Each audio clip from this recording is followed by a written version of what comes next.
160 tali turba. Hop, tegi steshga qilingan. Xo'p, 6-7 sm steshga qilingan.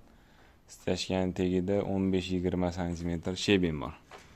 Sheben tegi loy, turpoq kovlangan. Sheben bilan zasviya qilingan, keyin steshga qilingan.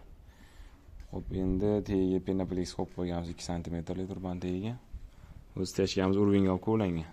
Urvinga olib steshga qilingan. Xo'p, endi 2 sm ko'tarib chiqdik tegini. Buki bilan hozir qum bilan zasviya qilamiz. Bir xil ko'tarilgan xullas 2 sm dan polni berilgan. 2 sm ko'tarilib tegiga qum kiradi. Turba steshkaga yotmaydi xullas. Steshkaga botmaydi, tegida qum bo'ladi. Xo'p, buni ko'mib olamiz qum bilan.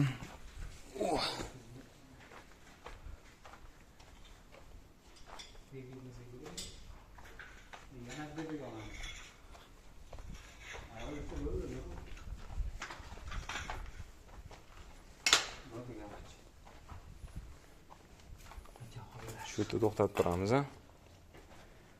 Kaloriz qo'ygandan keyin ichini ulaymiz. Bu yoqda ham shunga o'xshash vaziyat. Xo'p, hozircha shunaqa gap so'zlar.